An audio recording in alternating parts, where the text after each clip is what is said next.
मां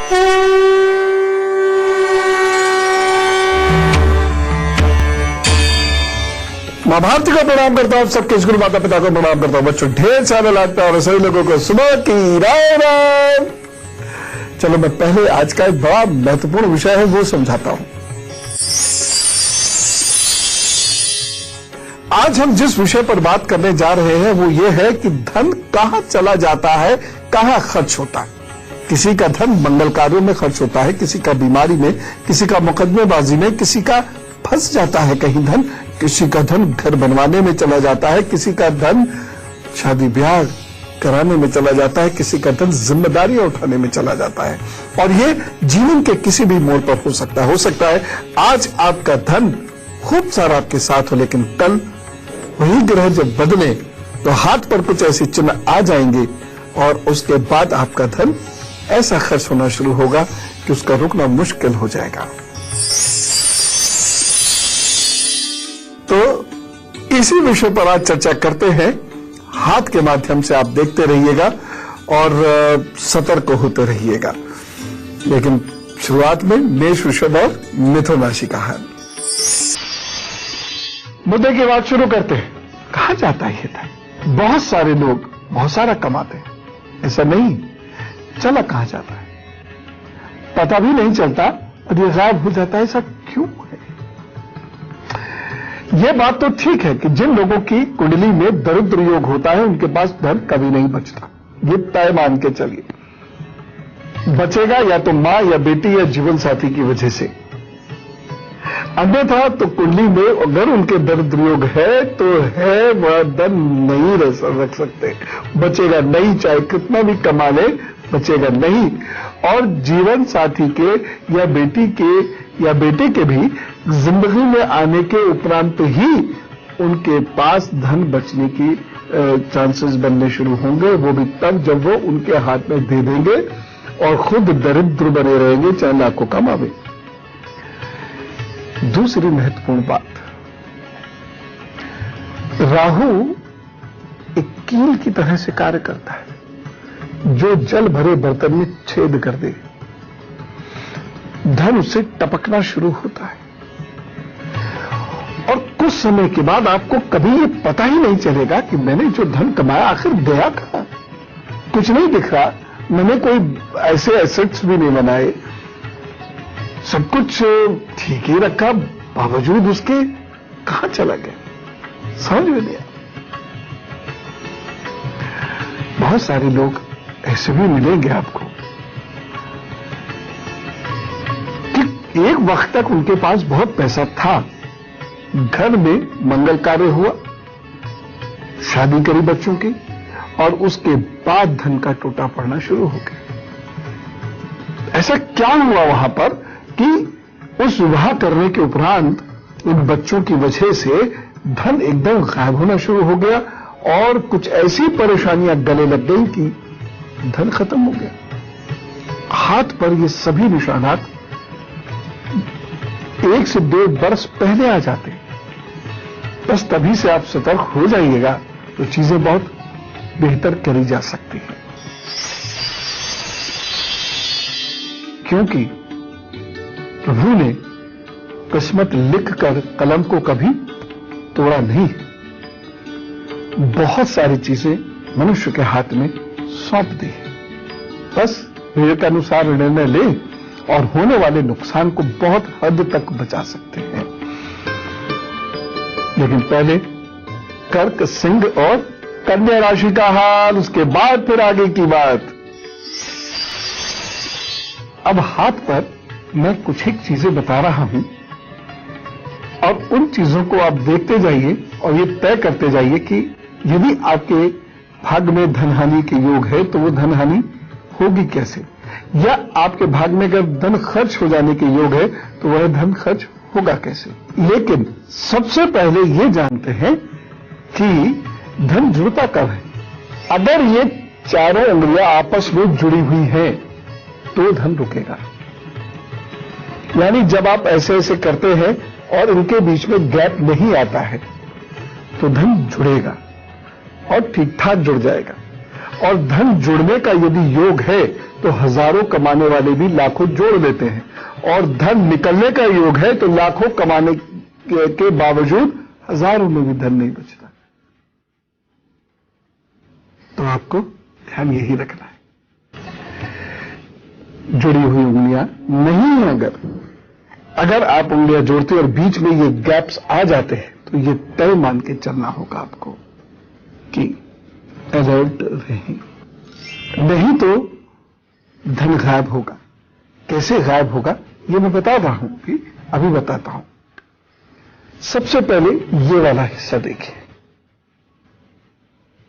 अगर इस हिस्से पे यहां जाल बना हुआ है और यहां भी ऐसे करके ये जाल बन गया है, ये ऐसे करके ये जाल बन गया है और ये रेखा ऐसी हो रही है, तो ऐसे माता पिता को सतर्क रहना चाहिए और अपने बच्चों का विवाह बहुत सोच समझकर करना चाहिए, क्योंकि बच्चों के विवाह करने के उपरांत कुछ ऐसा होता है कि धन की अचानक कमी होती है। अब देखिए, कुछ लोग तो विवाह में करोड़ों रुपए लगा देते हैं, कुछ लोगों को विवाह करने के लिए उधार लेना पड़ जाता है। यद्यपि विवाह करने के लिए उधार लेने का एक बहुत बड़ा कारण बनता है शादी का तामझाम या दहेज,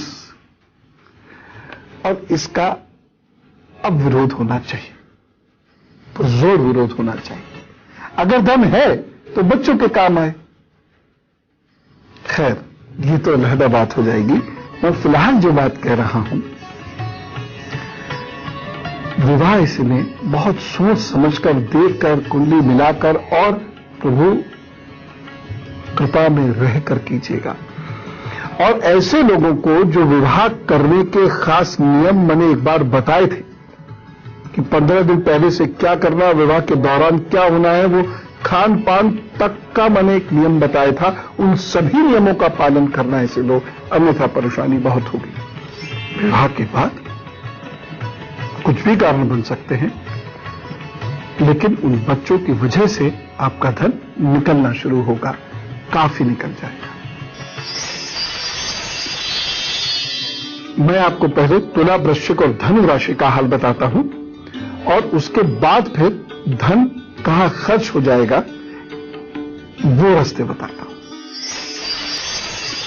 आइए, अब मैं आपको हाथ पर एक और चिन्ह बताता हूं। जैसे कि मैंने अभी बताया कि बच्चों के विवाह के उपरांत अगर ये हाथ में सिम्टम्स हैं तो धन किसी भी कारण से, लेकिन बड़ा खर्च, बड़ा बुरी तरह खर्च होगा। उसी तरीके से मान लीजिए ये हिस्सा है, मैं इसे इधर दिखा रहा हूं। इस हिस्से पर यदि इस प्रकार की कुछ रेखाएं हैं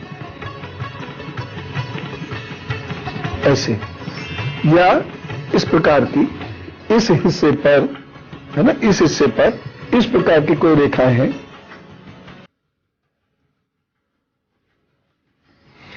और ये ऐसे खड़ी खड़ी इस पे लाइन्स हैं थोड़ी गाढ़ी, तो इसका मतलब यह है कि आपके अपने विवाह के बाद के विवाह में कुछ ऐसा होगा, या विवाह के बाद घर में कुछ ऐसा होगा, धन का नुकसान झेलना पड़ेगा। दोनों में से कोई कारण हो सकता है और सतर्कता से ही ठीक होगा, सतर्कता से ही ठीक होगा। और यदि मैं आपको फिर दिखा रहा हूं, मान लीजिए ये छोटी रेखा है, नीचे ये बड़ी रेखा है और यहां ये कुछ रेखा ऐसे काट रहे, तो किसी भी तीसरे व्यक्ति की एंट्री आपकी जिंदगी में ना हो जाए, नहीं तो परेशानियां ही परेशानियां होंगी और धन का बहुत नुकसान होगा। वाद विवाद भी हो सकता है, मुकदमे आदि में भी फंसने के योग बन जाते हैं। और ऐसे लोगों को तन मन चरित्र एकदम बड़ी रखना है और दूसरे के प्रलोभन से बचने की कोशिश करनी है, और साथ ही साथ मां दुर्गा, मां काली अथवा मां बगला मुख की उपासना अवश्य करनी है बृहस्पतिवार को। किसी एक की करनी है, तीनों की एक साथ नहीं, किसी एक की करनी है बृहस्पतिवार को। कब? रात भोजन से पहले। तब जाकर चीजें कंट्रोल में होंगी, अन्यथा चीजें कंट्रोल से बाहर जाएंगी।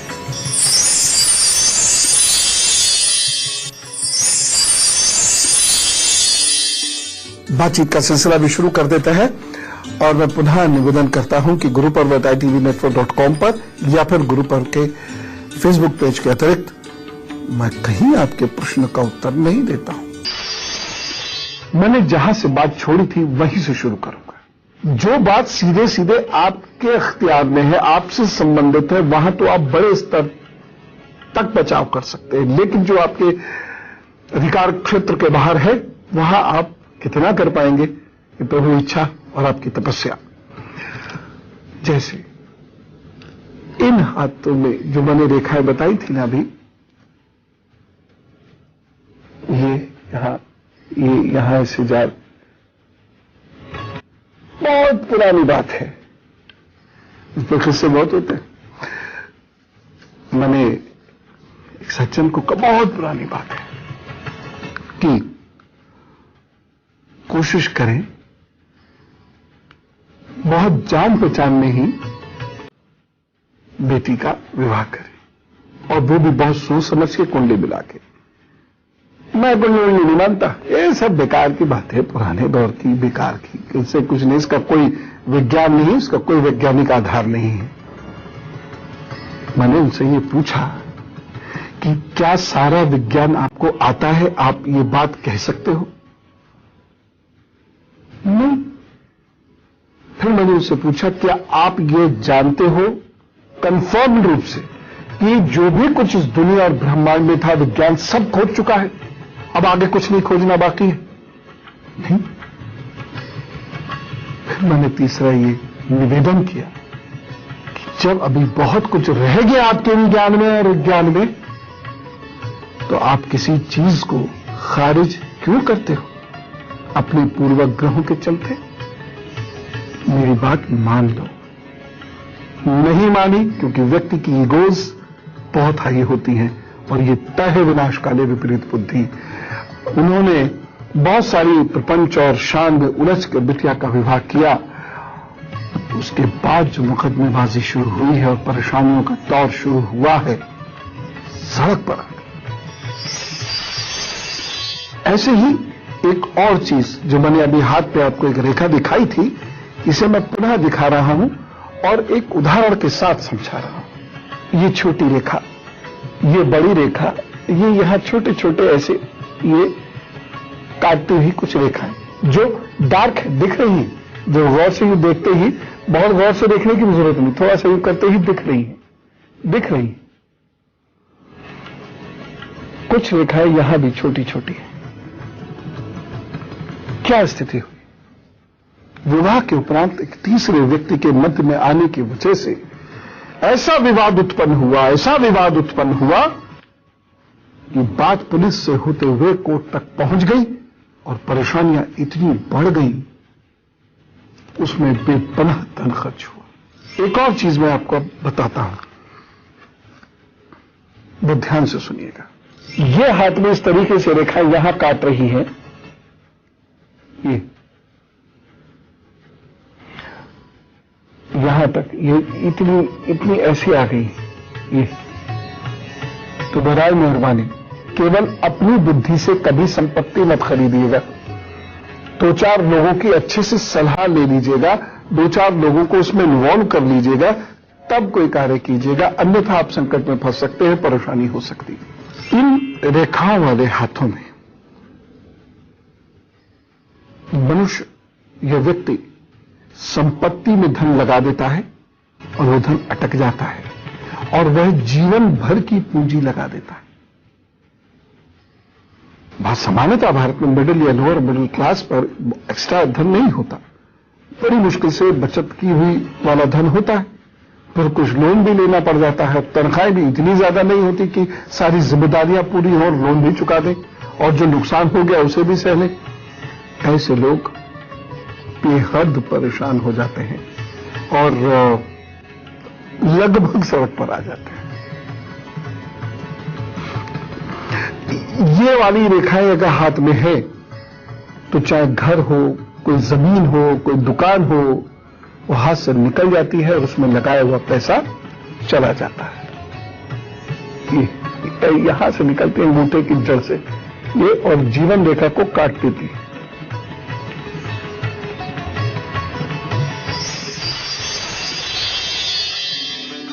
ऐसी ही कुछ और चीजें मैं आपको बता रहा हूं जिससे आप सतर्क हो जाएं कि करना क्या है जीवन में जिससे धन बचा रहे। आजकल धोखाधड़ी बहुत हो रही है। पार्टनर्स के साथ मिलकर यदि कोई कार्य किया जाए तो कार्य बहुत बड़ा भी हो जाता है, आसान भी हो जाता है। लेकिन इधर मैं देख रहा हूं, मेरा ये ऑब्जर्वेशन है, मैं गलत भी हो सकता हूं, कि पार्टनरशिप नहीं निभ रही। इसके बहुत सारे कारण हैं ना निभने के, उन कारणों में फिलहाल नहीं जाएंगे। किसी दिन जब पार्टनरशिप पर ही बात करेंगे तब बात करेंगे कि पार्टनरशिप किसे सुहाती है, किसे नहीं सुहाती।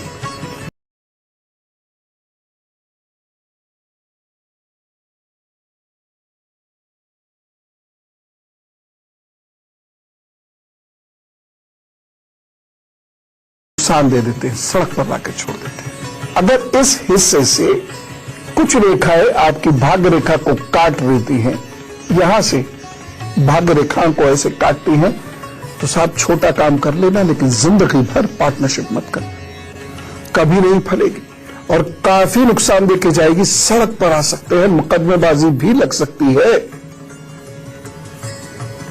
एक और चीज जरूर देख लीजिए, ये रेखाएं हो और इस हिस्से पर यहां पर कोई क्रॉस हो या कोई स्टार बन जाए तो मित्र ऐसा धोखा देकर जाएगा कि सड़क पे आ जाएंगे, या कोई रिश्तेदार, कोई करीबी ऐसा धोखा देगा, सड़क पर आ जाएंगे और सब धन ले जाएगा।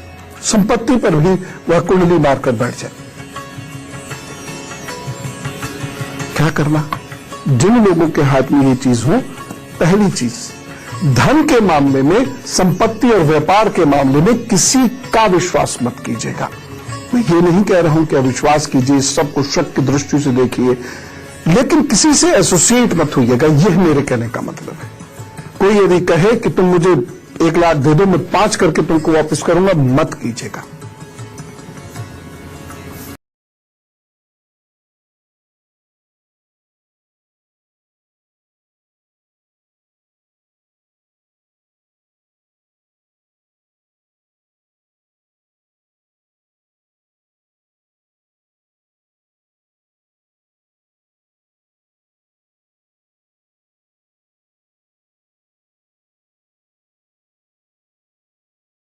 योग होता है जो मित्र, रिश्तेदार या किसी बेहद करीबी व्यक्ति के माध्यम से आपको सड़क पर लाकर छोड़ देता है, धन गायब हो जाता है। अब मैं आपको एक और चीज बताता हूं जो आजकल बहुत हो रही है, वो ये है, इसको बहुत गौर से देखिए, वो है बीमारियों में धन खर्च होना। घर घर होता है, किसका धन बीमारियों में चला जाता है ये देखिएगा। जब भाग्य रेखा पर यहां से कुछ रेखाएं काटती हुई इधर आ जाएं और ये रेखा 3 हिस्सों में बट जाए और ये उंगली पर ऊपर चढ़ जाए, ये उंगली शुरू हुई, ये उसके ऊपर चढ़ गई, सामान्यतः उंगली के ये पर्वत वाले स्थान पर आकर रेखा रुक जाती है, ये ऊपर चढ़ गई। यह संकेत है कि शरीर की कमजोरी की वजह से कोई परेशानी ऐसी आएगी कि धन का महान संकट उत्पन्न हो जाए, या ये जो जीवन रेखा है ये यहां से बहुत गाढ़ी हो जाए, ऐसे ऐसे कट जाए, या यहां से ये गायब हो जाए, इस तरीके से गायब हो जाए, तो भी इस बात का संकेत है कि काफी बड़ी परेशानी जीवन पर आ सकती है, जिसमें आपका धन बहुत खर्च हो। क्या करें? हर साल अपने जन्मदिन पर रुद्राभिषेक कर ले, बचे रहेंगे। कभी कभी सुंदरकांड में बैठकर पूरा सुंदरकांड और मोबाइल फोन स्विच ऑफ करके सारी दुनिया को भूल के सिर्फ हनुमान जी को याद करके सुंदरकांड पढ़िए। थक जाए तो भी पढ़िए, तब कीजिए, हो जाएगी थी। मैं ये नहीं कहता परेशानी बिल्कुल चली जाएगी, कितनी आएगी तो प्रभु ही जाने, लेकिन निश्चित रूप से इतनी नहीं आएगी कि आप सड़क पर आ जाए।